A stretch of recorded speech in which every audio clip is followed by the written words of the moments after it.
Mà tục cắt đi.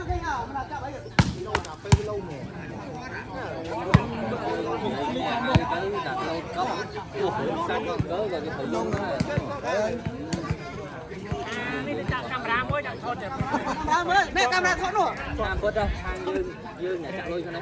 Dương tôi như nó mua rồi rồi. Bây giờ khơi chơi chó tha chó nó chợ máy kìa. Còn mà cái giờ tha chó ăn cái chợ lôi cho nó. Tí một trăm tư sập.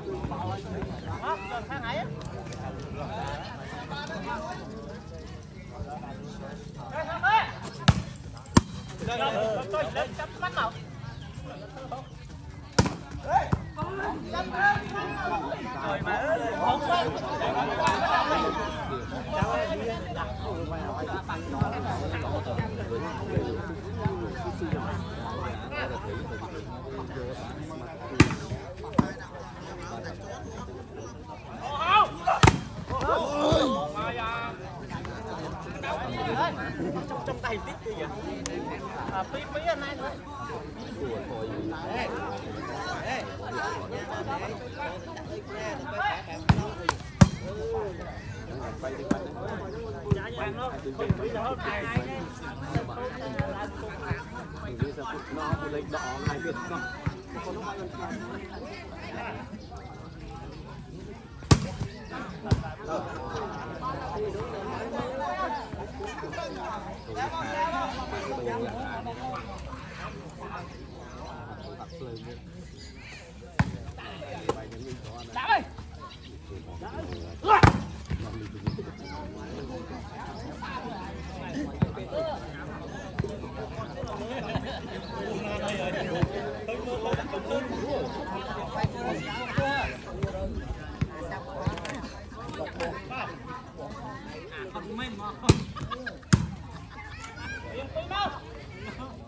Này đây.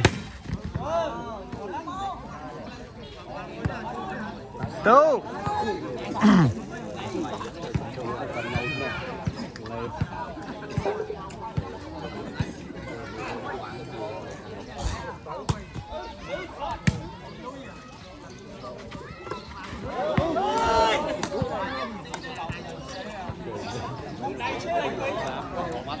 Cảm ơn quý tiền.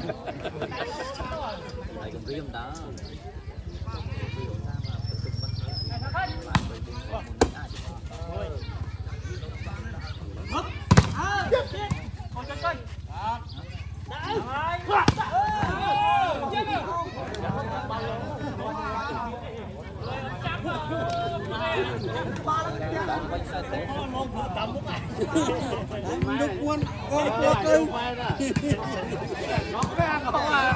Anh ấy tôi ra chạy cái gì mà Đây là tư tụi bây nhà.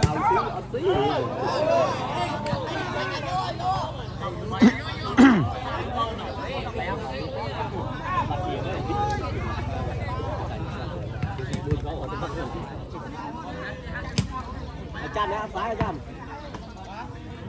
Phái. Bây giờ mới là cái bậc.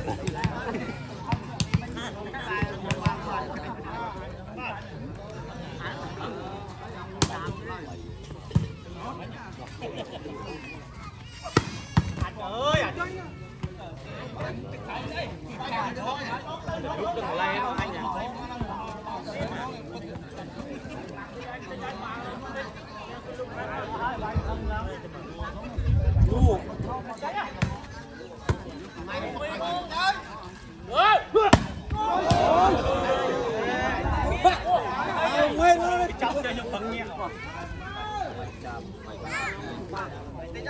chơi.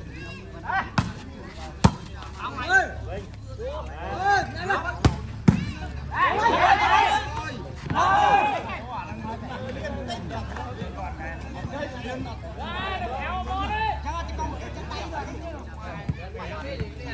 Bán trà khô ơi.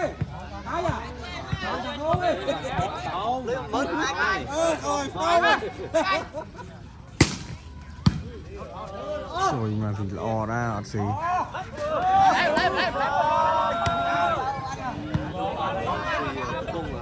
Người thấy cái lề vào đây à? có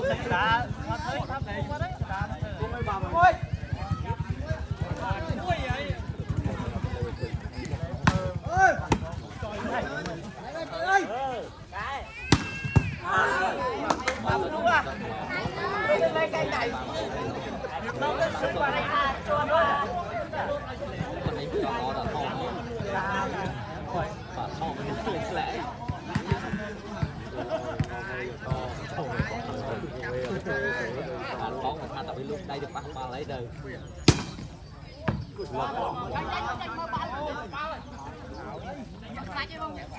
Check sai à? Tranh giành chơi rồi. để thằng cơ vô á mình sạch sạch chứ Và cái phong vào tranh một tài thịt. Làm sao vậy?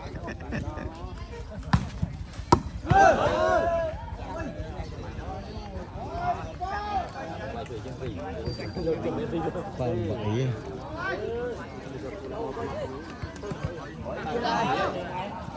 Chơi gì? Mà bạn con tơ bạn ta được mua chim tôi con tơ.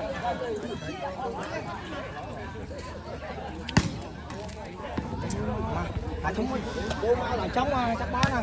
hãy dầm vô ba thu là Mau hai. Bây giờ bật cho không không? Nào không có đấy gì.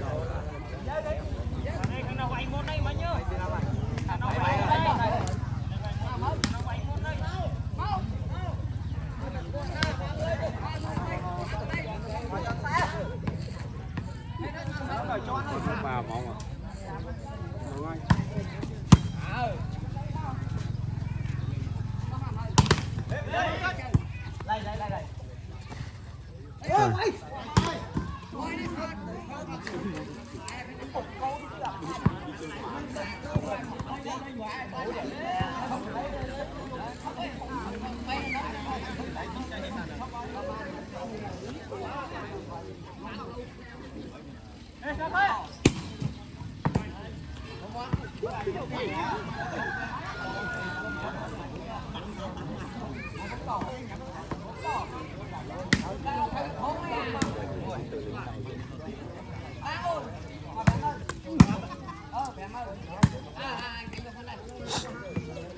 Chặt lùi đai đó cái này.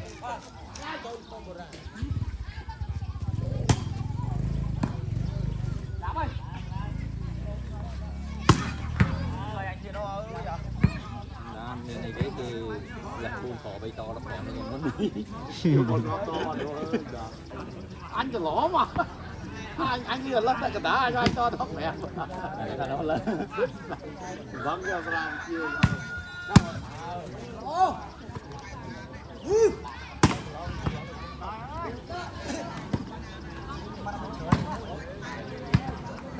Ai chơi không tao không?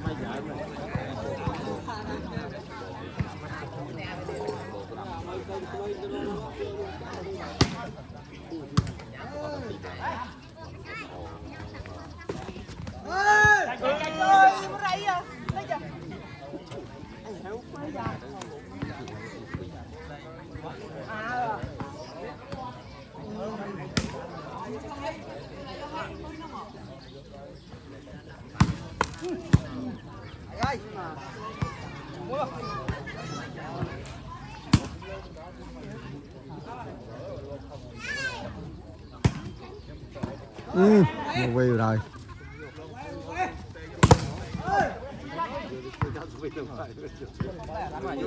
Cái như quay phát đi này ngày phát bây giờ. mà anh cho tôi thích mắt thông rồi nè rồi bình đáng không ấy đồ không mà đang làm đang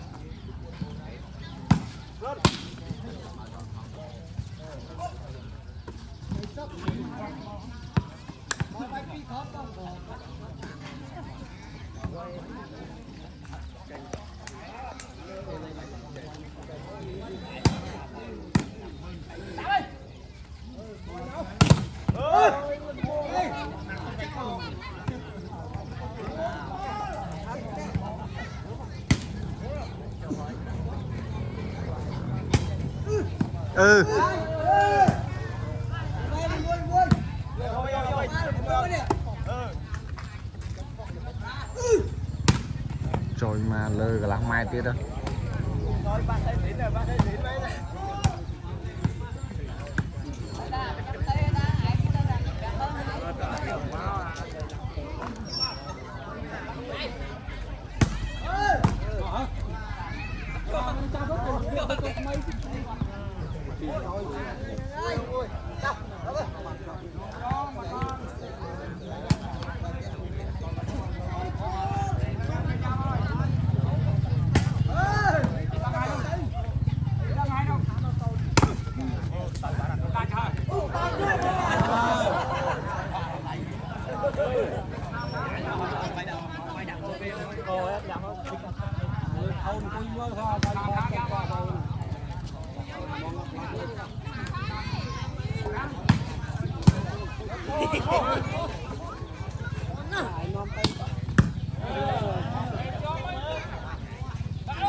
Hả bay hao gì? Đẹp chứ? Hả bay hao gì?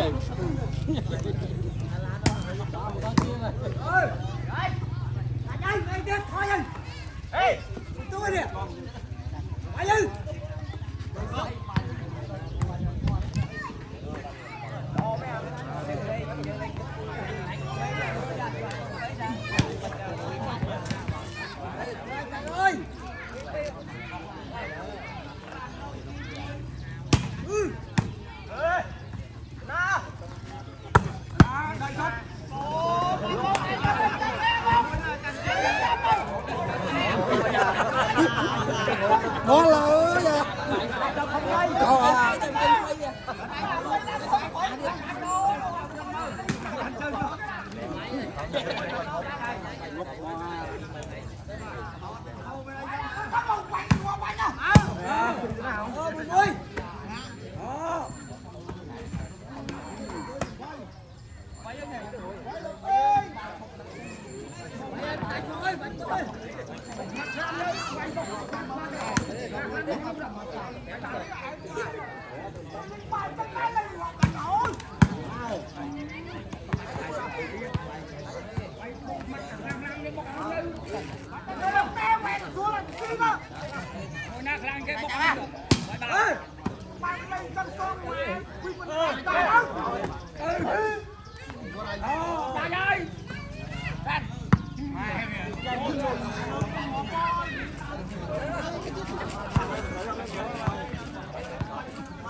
Bạn đây sắp nó sẽ ăn sắp.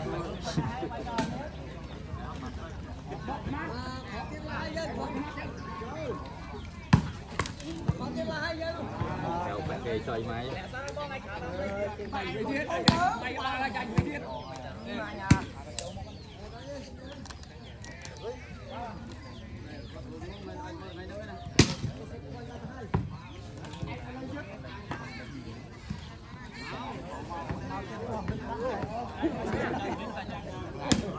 Dọn lưng chéo ơi, táo ơi.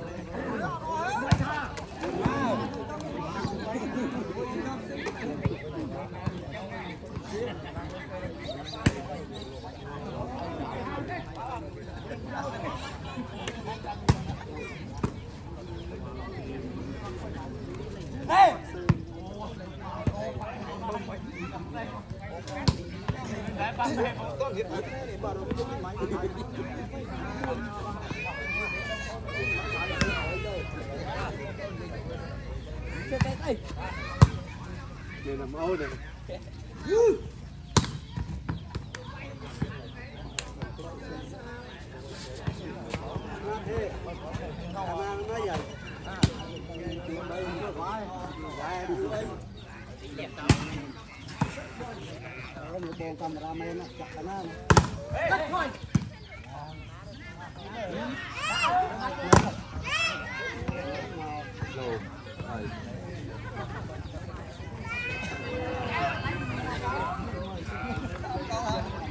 Mấy bao rồi. Bao nhiêu lấy mình cả. Cô lại hết rồi. Chanh.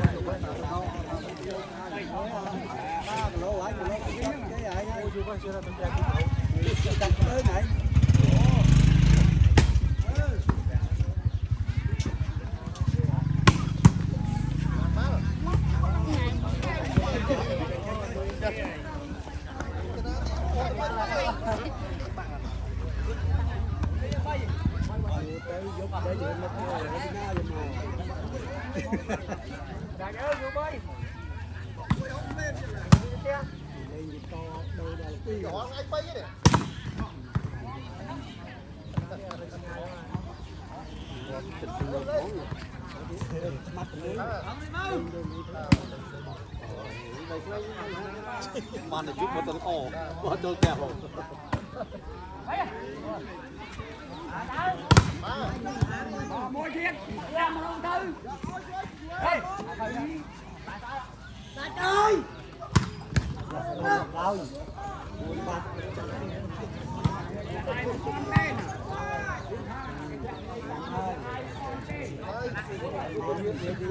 Phon, đã buồn.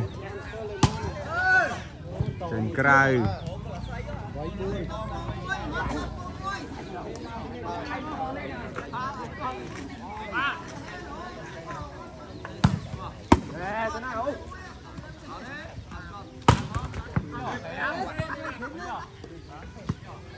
Ót bằng ý.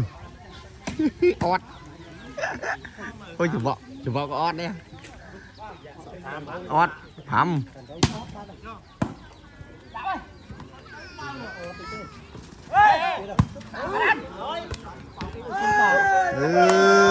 Sạch bà dân này. Tôi mà bà xem khỏi có chạy bay vô không ấy nha. Mình sắt nó. Trong cái cây kia.